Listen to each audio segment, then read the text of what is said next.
Hello students, today I am going to discuss on the topic Indian megalithic culture. Let me first introduce about this topic. Megalithic culture, it is often claimed that of all the enigmas of archaeology, it is the most intriguing. It is regarded today by some scholars as the first worldwide movement, while some scholars define it as a stage of civilization. Others still deny completely its existence as a defined, meaningful cultural entity. In archaeology, it is defined as a tomb built with big stones in natural form of roughly hewn or even grave marked with prodigious root stone or pit dug in soft rocks containing remains of dead human body.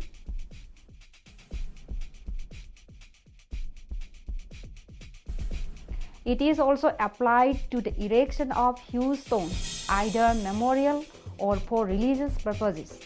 Besides, graves without any lithic assemblages, but with certain other traits, especially pottery, that is black and red ware, commonly found in other types of megaliths, are also classified as megaliths.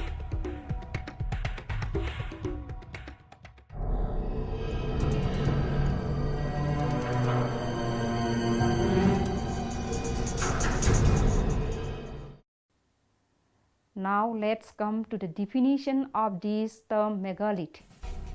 According to B. Gordon Sile, the term megalith is derived from two Greek words, that is megas means large and lithos means stone, and originally introduced by antiquaries to describe a fairly easily definable class of monuments in Western and Northern Europe,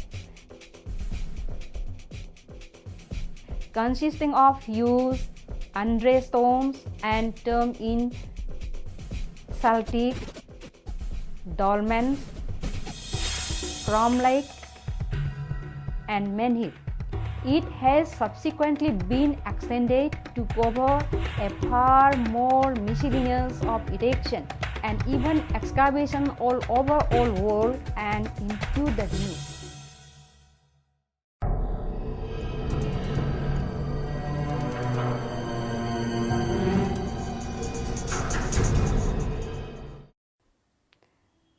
Now let's come to typology.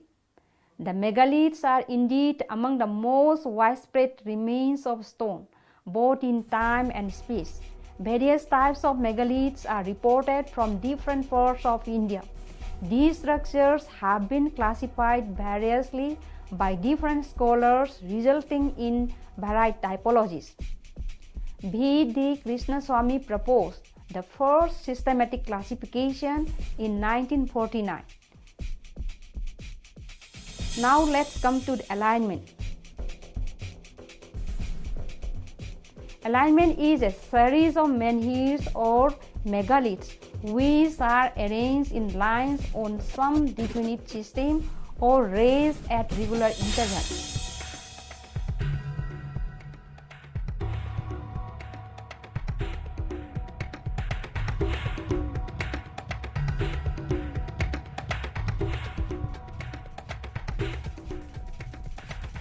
Next is about the avenue.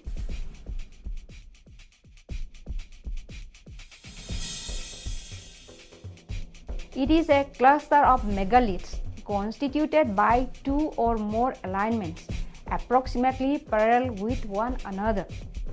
By definition, it is formed by 2 by 2 or 3 by 3 menhirs or more in number.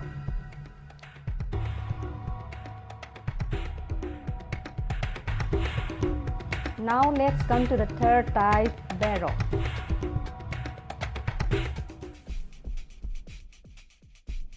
It is a mound or tumulus made of earth. It may be circular on plan and oblong or oval on plan. The first one is called round barrow, whereas the second is known as long barrow. It may or may not contain stone sheets built on or below the original ground. It may or may not be defined by a circle of stones or a ditch or boat. The fourth type is cairn. It is also a barrow but made of heap of stone rubble. Otherwise, it may resemble any of the various types of the barrow. It may or may not contain a sheath and built always on the original ground. In some cases, it is defined by a circle of stones. The fifth type is sheath. It is a box grave built of stone slabs, normally below the natural surface. It is usually consists of a single stone of orthostate for each side and covered by a capstone on top. Sometimes it may also have a floor stone. One of the orthostate is sometimes pierced with a circular or semicircular or trapezoidal opening. When the opening is semicircular, it is cut into the top of the orthostate immediately under the capstone. Such opening is called a porthole, and the sheath with such porthole opening is called a porthole sheath. The next type is clan ossuary. This megalithic type is a cyclopean rectangular chamber built of stone blocks opened by removing one of the blocks in the front. This is erected either directly on the natural surface of the ground or on the stone platform and serves as a repository for calcined bones and ashes of the dead, known as Mauva among the Khashis of Meghalaya. The seventh type is Dormant. It is a table stone or single slab of stone resting on some supporting stones or supported by several orthostatic boulders or slab enclose a space or chamber beneath the table stone or capstone. It may or may not be fully or partially covered by a barrow or a cairn. A dolmen may be with or without porthole. The eighth type is Graumlich.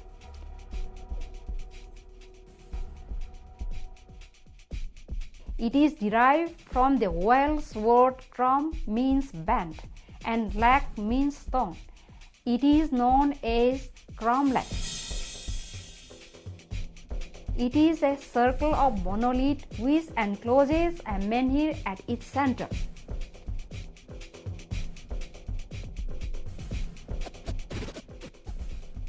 The ninth point is headstone. It is similar or same as that of the Topi. It is a Hindi corrupt Tamil word. Topi, a Hindi word meaning cave, and Kal, a Tamil word for stone. According to Babington, it is also known as headstone. It is restricted to Kerala region. The 10th type is footstone. It is a dome-shaped dressed lateritic stone resting with its flat surface or face directly on the ground. This type of burial is restricted to the Kerala region. It bears a resemblance to the handless hollow umbrella called the Kundan Kudai. Babington calls it umbrella stone.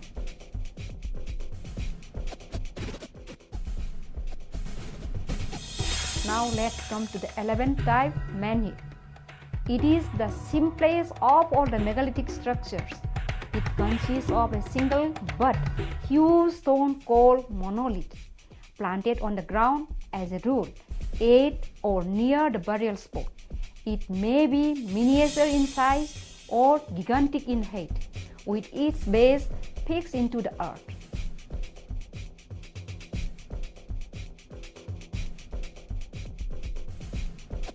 The 12th type is rock cut cave.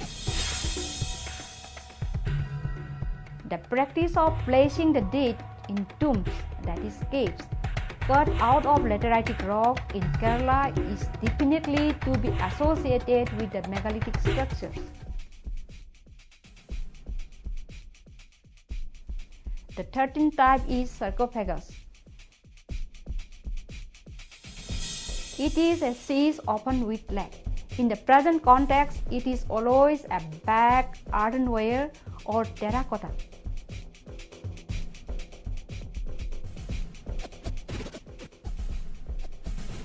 Now let's come to the 14th type, stone circle. As the name signifies, it is a circle, but sometimes oval or irregular in plan. Built of juxtaposed stones, it is normally but not always be adjacent to a burial ground. It is known as Sindibo among the Bodos of Odisha.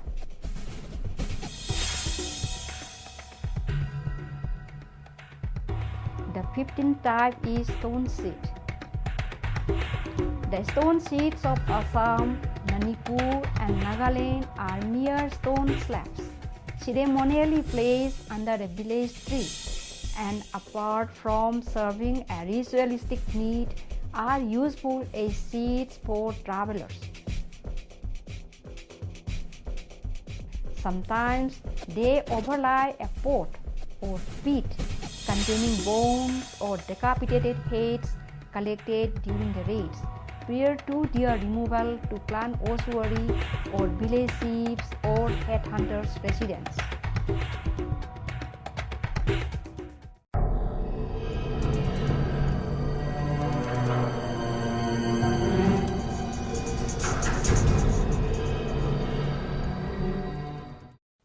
Wheeler also made another classification. According to him, there are 8 types of megalithic structures. They are: number 1, dolmenoid schist; number 2, slab schist; number 3, shallow peat burials; number 4, deep peat burials;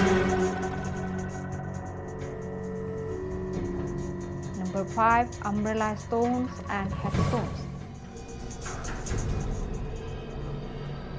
and number 6, footstones; number 7, multiple footstones; and lastly number 8, menhirs.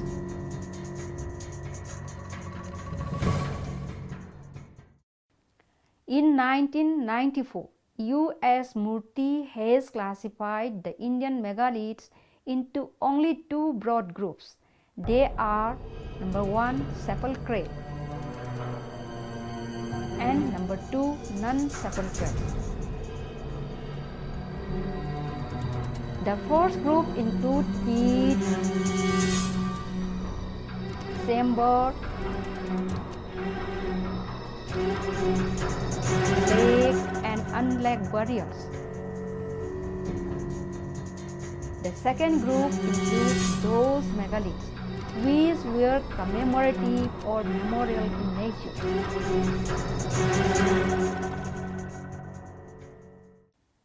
However, all typological classification made by different scholars suffer from problems created by the complexity, diverse structure and distinctiveness of the megaliths in each region. Hence, in this module, the term used by the Department of Archaeology in India are followed and described. In different parts of the world, there began the custom of erecting megaliths on a large scale among different communities from the Neolithic time onwards, and this continued in the Bronze Age and up to the historic period.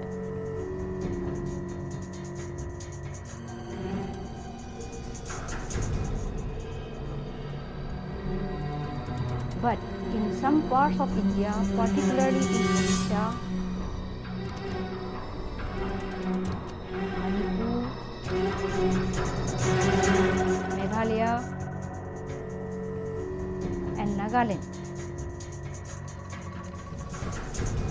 Megalithic culture is still practiced by different tribal communities in the same way or in modified forms. Among these tribal communities, diffusion is a living culture.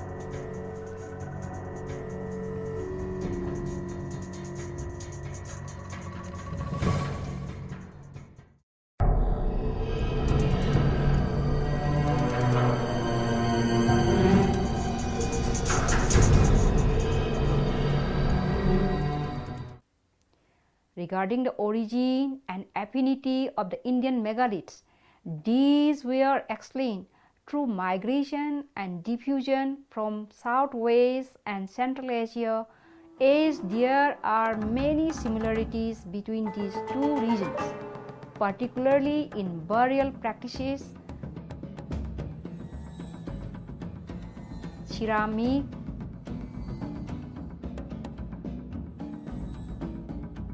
horse implements, and paintings. Migration theories are also explained through anthropometry and linguistic analysis. Some scholars have sought cultural affinities as far as Oman in the west and Japan on the east, whereas some scholars have opined that some of the traditions were perhaps developed indigenously. It is evident from the Neolithic Chalcolithic burial customs of South India. But in Northeast India, particularly in Manipur, it is a living tradition as it is still practiced by different tribes of this state with a common trait, that is, peace of merit. Structurally, the megaliths of Manipur can broadly be divided into 7 types. They are flagstones or capstones, menhirs, alignments, and avenues, cairns with or without circles, stone circles, dolmens, stone seats, and miscellaneous types.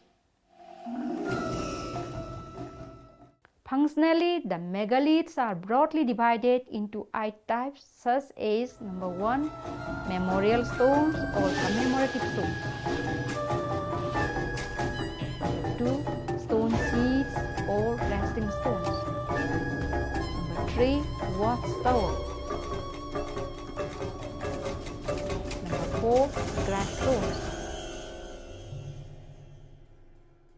Number 5, religious stones. Number 6, witness or judiciary stones. Number 7, village foundation stones.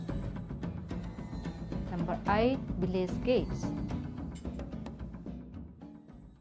The ethno-archaeological study of these megalithic traditions of Manipur provides a suitable model to shed light on socio-ideological aspects of the people. In order to explain the significance of the various megaliths of this area, the roof stone structures are divided into 2 broad groups.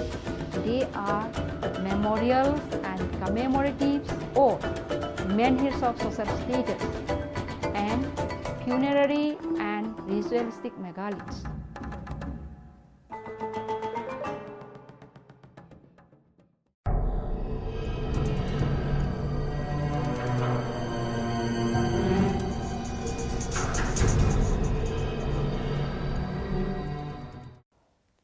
Dear students, now let me come to its conclusion.